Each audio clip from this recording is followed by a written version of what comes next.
రామాయణం, భగవద్గీత, భారత భాగవతాల నుంచి కొన్ని అంశాలతో ఇండియన్ ఎపిక్ నాలెడ్జ్ సెలబ్రేషన్ అనే ఒక స్టేట్ వైడ్ ఎగ్జామ్ని మనం కండక్ట్ చేస్తున్నాం. వీటిల్లో అసలు రామాయణం, భగవద్గీతనే ఎందుకు చదవాలి? ఎందుకు ఈ ఎగ్జామే రాయాలి? ఎందుకు ఇటువంటివే చదవాలి? ఎందుకు ఇవే పెట్టారు? మిగతా ఎందుకు పెట్టలేదు? సో జనరల్ కాన్సెప్ట్లు పెట్టొచ్చు, జనరల్ నాలెడ్జ్ పెట్టొచ్చు కదా, లేకపోతే అకాడమిక్ సంబంధించిన ఎగ్జామ్స్ పెట్టొచ్చు కదా, లేదా కంప్యూటర్ ఎగ్జామ్ పెట్టొచ్చు కదా. ఎందుకు ఇవి పెట్టారు?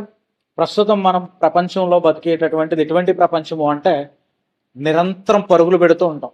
అటు మన ఇంట్లో సమస్యల కోసం పరిగెడుతూ ఉంటాం, బయట సమస్యల కోసం పరిగెడుతూ ఉంటాం, బయట నుంచి ఏదో వస్తుందో దాన్ని తెలియకుండా కూడా ఉండేటటువంటి సమస్య కోసం పరిగెడుతూ ఉంటాం. అందు గురించే మనం ఎక్కడ ప్రార్థన జరిగినా, ఎక్కడ పూజ జరిగినా 3 సార్లు శాంతి అని చెప్తారు లాస్ట్లో.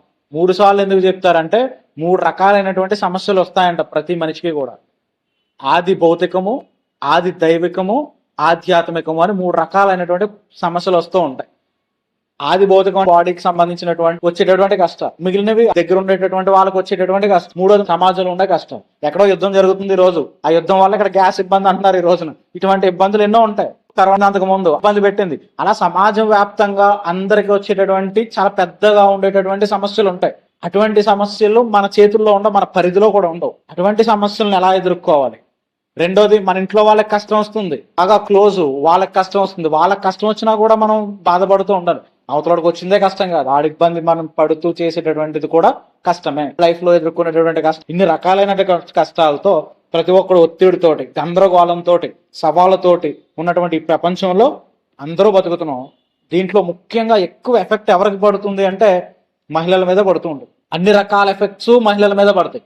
సో కుటుంబంలో నడుపుతున్నటువంటి ప్రతి మహిళ కూడా ఈ భారాన్నంతా భరిస్తూనే ఉంటుంది. పిల్లోడికి కష్టం వచ్చింది అంటే వెంటనే రెస్పాండ్ అవ్వాల్సిన తల్లి, హస్బెండ్కి కష్టం వచ్చింది ఇబ్బంది పడుతూ రెస్పాండ్ అవుతూ వాళ్ళకి పనులు చేస్తూ ఉండేటటువంటిది ఆవిడే. జాబ్కి వెళ్తున్నారు, అక్కడ ఇబ్బంది వచ్చింది, లేదా జాబ్లో చెయ్యాలి, అక్కడ పడేది ఆవిడే.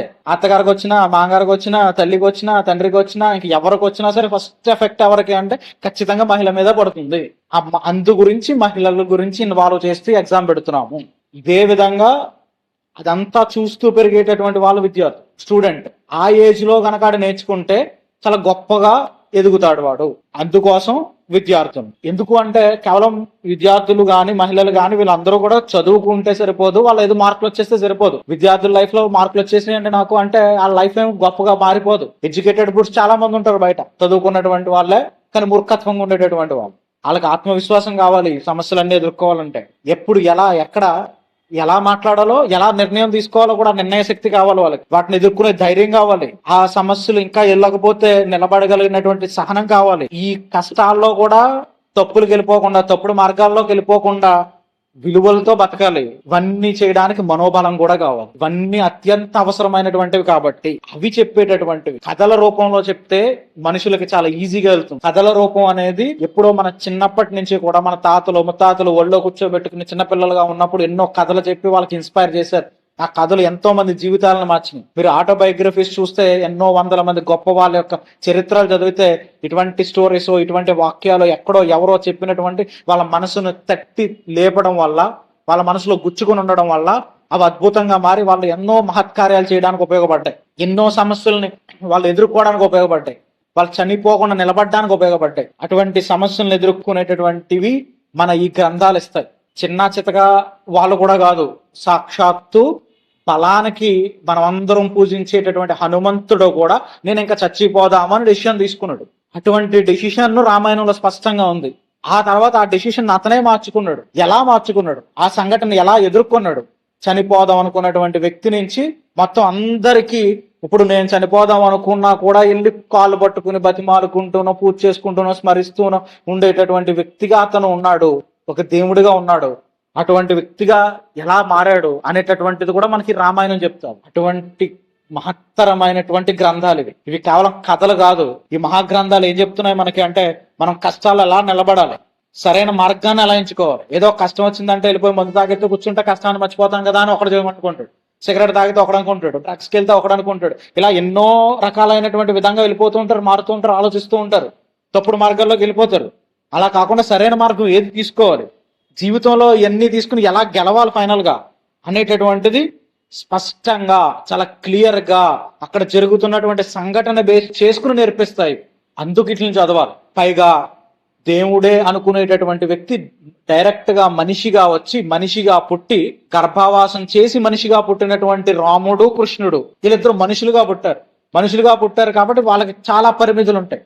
ఇప్పుడు కృష్ణుడిది వేరే అవతారంగా చెప్తారు, అంటే ఇంక సంపూర్ణ అవతారం ఆయన కాబట్టి ఆయన మహిమలు చూపించాడు. కానీ రాముడు మహిమలు చూపించలేదు ఎక్కడ. ఎందుకంటే సంపూర్ణంగా పూర్తిగా మనిషిగానే వచ్చాడు, మనిషిగానే ఉన్నాడు. ఇప్పుడు ఎవరైతే ఫర్ ఎగ్జాంపుల్ క్రిస్టియన్స్ కానీ ఇతర మతస్థులు కానీ నేను దేవుడని నమ్మనండి అన్నాడు. ఓకే, దేవుడని నమ్మొద్దు, కానీ మనిషిగానే నమ్ము, మనిషిగానే జీవించాడుగా. సో చారిత్రక ఆధారాలు చాలా ఉన్నాయి. సో మనిషిగానే వచ్చాడు, మనిషిగానే పుట్టాడు, మనిషిగానే చేశాడు. ఆ మనిషిగా ఏం చేశారో, ఏం చదివారో, ఏం చెప్పారో, ఏం నేర్పించారో, ఎలా బతికారో అదంతా కూడా నువ్వు నేర్పడానికి చదువుకో. మనిషి ఎలా కష్టపడుతున్నా కష్టాలన్నీ నీకు ఉన్నాయిగా. నీకు భార్య ఉంది, నీకు పిల్లలు ఉన్నారు, నీకు వీళ్ళందరూ వస్తున్నారు. అటువంటి కష్టాలను వింటున్నావు కదా. సో రామాయణం ఎవరు విన్నారు? రాముడు విన్నారు. ఎవరు చెప్తే విన్నాడు? లవకుశులు చెప్తే విన్నారు. అంటే సొంత పిల్లలు చెప్తుంటే అతను విన్నాడు, కానీ సొంత పిల్లలని అతనికి తెలియదు.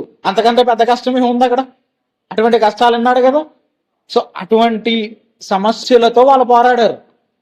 దేవుడైతే నాకు తెలుసు సమస్తమని కూర్చుంటాడు కదా ఆనందంగా, అలా లేడు కదా. కాబట్టి మీరు చదవండి, మీరు ఏ మతస్థులైనా చదవండి, నేర్చుకోండి అని మీరు స్పష్టంగా చెప్పొచ్చు వాళ్ళకి. అలా చెప్తూ ఈ జీవితంలో సవాళ్ళను ఎదుర్కోండి. అటువంటప్పుడు మనం ఎదుర్కొనేటప్పుడు వాళ్ళు మనకి స్పష్టంగా చూపించారు జీవితంలో వచ్చే కష్టాలను ఎదుర్కోవడమే కాదు, వాటిని ధర్మంగా ఎలా ఎదుర్కోవాలి అని, ధర్మంగా ఎలా నిలబడాలి అని వాళ్ళు చూపించారు. కాబట్టి ఆ ధర్మబద్ధంగా నిలబడడం చూపించినటువంటి ఈ రామాయణాన్ని, ఈ భగవద్గీతని మీరు చదవండి. అలాగే భారతంలో మనకు చాలా, అది ఇంకా వెళ్తే వ్యాస్ట్ గా ఉండేటటువంటిది, ప్రస్తుతం మేనేజ్మెంట్కి అవసరమైనటువంటిది, ఏ సందర్భంలో అలా ప్రవర్తించాలి మనిషి అనేటటువంటిది కూడా ఇక్కడ రామాయణం మీకు చెప్తుంది. అటువంటి రామాయణాన్ని మనం చదివిస్తున్నాం, అటువంటి భగవద్గీతను మనం చదివిస్తున్నాం, అటువంటి భారత భాగవతాల అంశాలను మనం చదివిస్తున్నాం. అందుకు ఇవి కథలు కాదు, మనలో ఆత్మవిశ్వాసాన్ని పెంపొందించేవి, మనకి ఏకాగ్రత ఎలా ఉండాలో నేర్పేవి.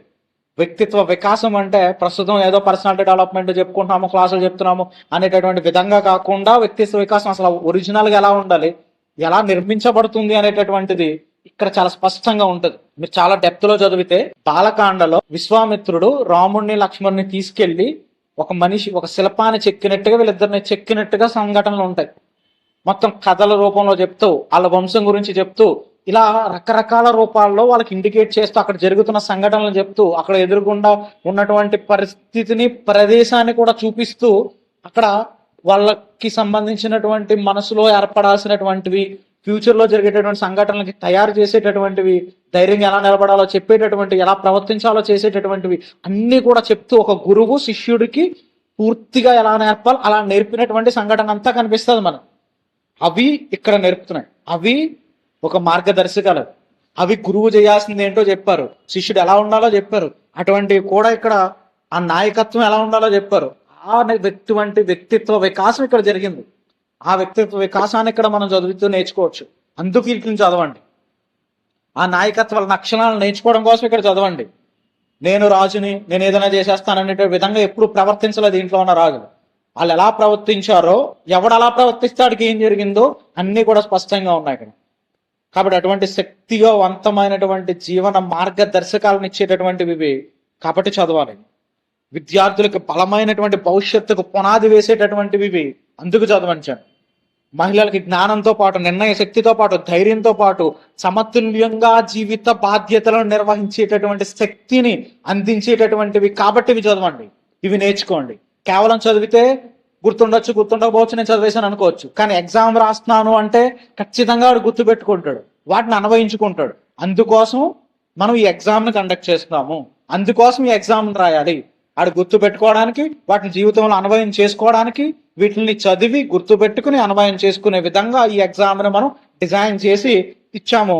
అందుకు వీటిని చదవాలి, అందుకు ఈ ఎగ్జామ్ రాయమని చెప్తున్నాం.